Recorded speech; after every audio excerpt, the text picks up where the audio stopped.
మావోయిస్టులకి ఇంకొక పెద్ద దెబ్బ తగిలింది. మనం ఎప్పటినుంచో చెప్పుకుంటున్నాం. బర్సాదేవ.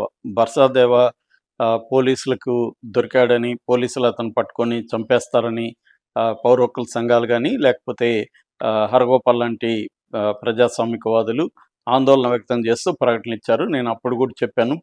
తెలంగాణ పోలీసులు మావోయిస్టులను చంపే పరిస్థితిలో లేరు. ఖచ్చితంగా వాళ్ళు సరెండర్ కావడానికి కొన్ని విధి విధానాల్ని ఫాలో కావాల్సుంటది. ఆ ప్రోటోకాల్స్ అవన్నీ చెక్ చేసుకొని, అవన్నీ చూసుకున్న తర్వాత సరెండర్ అనేది ప్రకటిస్తారని చెప్పాను. అలాగే నిన్న సరెండర్‌ని ప్రకటించారు. ఈ నేపథ్యంలో అసలు నిన్నేం జరిగింది? ఎవరెవరు సరెండర్ అయ్యారు? దీనివల్ల మావోయిస్ట్ పార్టీకి ఎలాంటి నష్టం జరుగుతుంది? అసలు ప్రెజెంట్ మావోయిస్ట్ పార్టీ సిట్యుయేషన్ ఏంటి? బర్సాదేవ రోల్ ఏంటి? ఈ విషయాల గురించి మనం చెప్పుకుందాం. ముందుగా బర్సాదేవ ఆయన ఆయనతో పాటు ఆయనతో కలిపి 20 మంది నిన్న ఇక్కడ డీజీపీ తెలంగాణ డీజీపీ సుభదర్ రెడ్డి ముందు సరెండర్ అయ్యారు. అందులో ఇంపార్టెంట్ వాళ్ళు చెప్పుకోవాలంటే కంకనాల రాజిరెడ్డి అలియాస్ వెంకటేష్, వాళ్ళ భార్య అడ్డూరి ఈశ్వరి అలియాస్ రేమ, తర్వాత south zonal bureau committee member Ravi, ఇలాంటి ముఖ్యులు ఉన్నారనమాట. 20 మంది మొత్తం సరెండర్ అయ్యారు. వీళ్ళు దాదాపు 48 ఎల్ఎంజీస్ అంటారు, లైట్ మిషన్ గన్స్ 48 సబ్మిట్ చేశారు. దాంతోపాటు హిడ్మా చనిపోయిన తర్వాత ఈయన దగ్గర బర్సాదేవ్ దగ్గర ఉన్న డబ్బులు 20 లక్షలు అది కూడా ఆయన పోలీసులకి అప్పగించాడు. స్పెషల్ బ్రాంచ్ వాళ్ళకి అప్పగించాడు.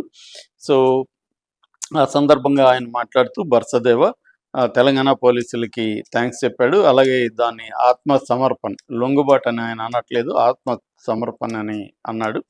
సో ఆయన ఎక్కువగా మాట్లాడలేదు. అయితే వెంకటేష్ అలియాస్ కంకనాల రాజిరెడ్డి ఆయన మాట్లాడాడు. ఆయన ఏమన్నా అంటే నాకు ఆరోగ్యం బాగాలేకపోవడం వల్లే నేను సరెండర్ అయ్యాను. అట్లాగే తెలంగాణ ప్రభుత్వం ఇలా లొంగిపోతున్న వాళ్ళకి మంచి ప్యాకేజ్ కూడా ప్రకటించారు అనేది కూడా ఆయన చెప్పాడు. దాని తర్వాత ఇప్పుడున్న టెక్నాలజీ కానీ, కమ్యూనికేషన్ వ్యవస్థ కానీ చాలా బలంగా ఉన్నాయి. సో ఈ నేపథ్యంలో మావోయిస్ట్ పార్టీ ముందుకెళ్ళే అవకాశం లేదు, పోరాడడం కష్టమే. అందుకని ఇతరులను కూడా నేను ఉన్న వాళ్ళని కూడా సరెండర్ అవ్వమని కోరుతున్నానని కూడా ఆయన చెప్పారు. సో ఈ సందర్భంగా శివధర్ రెడ్డి కూడా కొన్ని విషయాలు చెప్పాడు. అదేంటంటే ఇప్పటివరకు తెలంగాణ అంటే ముఖ్యంగా ఈ PLGA people's liberation guerrilla army అనేది ఒక స్టాండింగ్ ఆర్మీ అని చెప్పుకోవచ్చు. మావోయిస్టులది ఏంటంటే ఒక స్క్వాడ్, ఆర్మ్డ్ స్క్వాడ్ అంటారు. అంటే సాయుధ దళం ఉంటుంది. అది 9 నుంచి 15 మంది వరకు ఆ సాయుధ దళంలో ఉంటారు.